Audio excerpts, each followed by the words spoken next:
Welcome to Spooky History. In today's episode we're heading to the bottom of the garden to look at the Cottingley Fairies.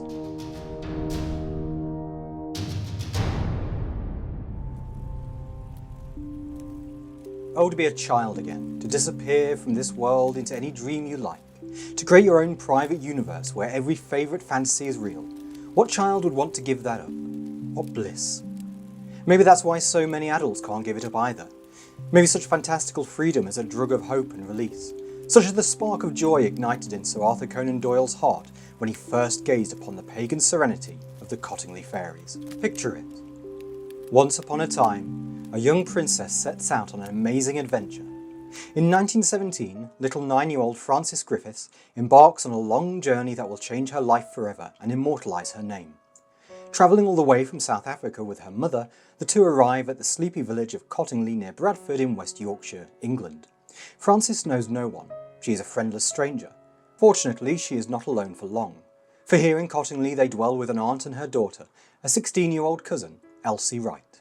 And so a magical friendship begins. The setting couldn't be more perfect. Look for the two enchanted girls and there you will find them, playing by the picturesque stream of Cottingley Beck at the bottom of their garden. All those wet shoes and clothes they returned home with, all the washing their mothers had to do. What mischief did they get up to at the stream? Were they even alone? But it wasn't me. It was the fairies.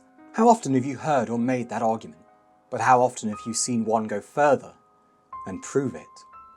Well, you see, it gets handy having a photographer for a dad. And it just so happened that Elsie's father, Arthur Wright, not only had his own darkroom, but a readily available mid-quarter plate camera for her to borrow. One day after playing by Cottingley Beck, the girls returned to their house with the first set of images set to bewitch the world for years to come. As Arthur Wright developed the photographic plate, the following emerged before his very eyes. These are the Cottingley Fairies. Here sits Frances, gazing seemingly into space with 4 of her new friends. In 1918 she sent this photograph to friend Joanna Parvin in her former home of Cape Town, ever so casually describing it as "me with some fairies." Elsie took that one. On the back of which she wrote, "It is funny, I never used to see them in Africa, it must be too hot for them there," with all the sensible pragmatism towards fairyland as only a child can have. Now Mr. Wright knew his own daughter, and not only was she a talented artist, but experienced in photography herself. He was therefore quick to dismiss the images as mere cardboard cutouts, and for him, that was the end of that. When 2 months later, the girls proudly produced another photograph, this time featuring Elsie sitting with what appears to be a friendly gnome, the father had had enough of this prank, and assuming they had messed with his equipment, forbade them to use the camera again.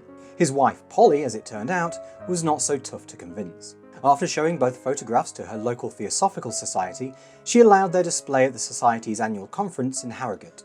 There they were noticed by prominent member Edward Gardner, who, in keeping with the core beliefs of Theosophy, openly viewed the apparent materialisation of fairies as evidence that human evolution was nearing perfection. He sent the pictures to professional photographer Harold Snelling, who concluded they were not fakes, but did not specifically verify that they were fairies either.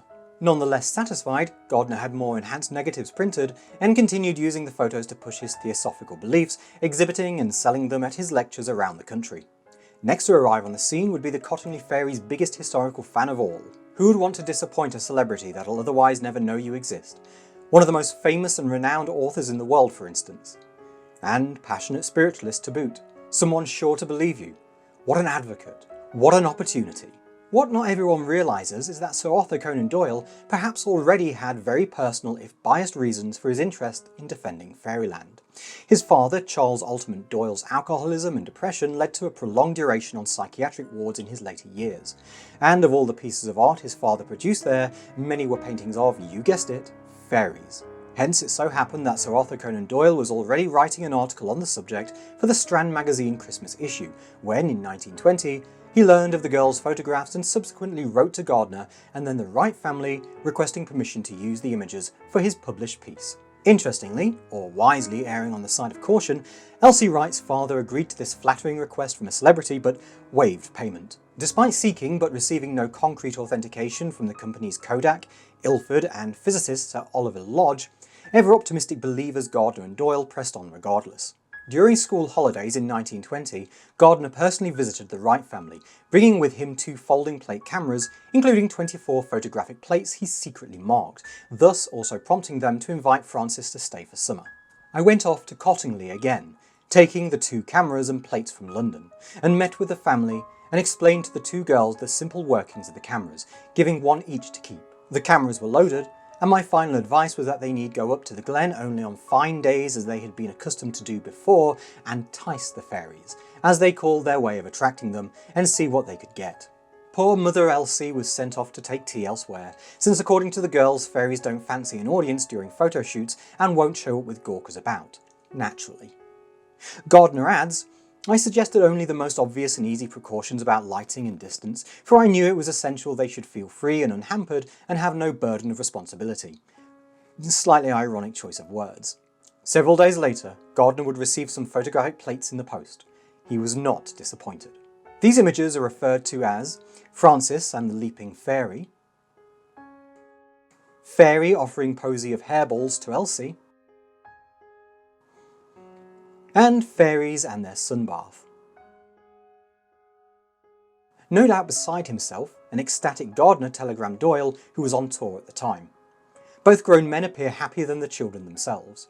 My heart was gladdened when out here in far Australia I had your note and the 3 wonderful pictures which are confirmatory of our published results. When our fairies are admitted... Our fairies? Elsie and Frances may have begged to differ, sir. Other psychic phenomena will find a more ready acceptance. Doyle triumphantly published his article for The Strand in December 1920, naming the girls Alice and Iris, and the Wright family Carpenter for anonymity. Having discovered this, the world will not find it so difficult to accept that spiritual message supported by physical facts, which has already been put before it. Doyle would write a second article on the subject in 1921, using the 3 new photographs, and went on to publish The Coming of the Fairies in 1922. However confident Doyle and Gardner were that the world would fling open its arms and embrace the Cottingley fairies as readily as they did, the public reaction was no less entertaining, with some press going on to say, and knowing children, and knowing that Sir Arthur Conan Doyle has legs, I decide that the Miss Carpenters have pulled one of them. And for the true explanation of these fairy photographs, what is wanted is not a knowledge of occult phenomena, but a knowledge of children. One of the most damning and affronted criticisms of all came from a particularly cheerful ray of sunshine, British medical X-ray pioneer, Major John Hall Edwards. I have no hesitation in saying that these photographs could have been faked. I criticise the attitude of those who declared there is something supernatural in the circumstances attending to the taking of these pictures because, as a medical man, I believe that the inculcation of such absurd ideas into the minds of children will result in later life manifestations and nervous disorders and mental disturbances. But Gardner was not through yet. Armed with more photographic equipment later that year, he paid his final visit to Elsie and Frances, this time with occultist Geoffrey Hodgson in tow. They could hope all they wanted because upon arriving at Cottingley, these men found that they were now 2 weary young girls yawning and bored with the whole affair.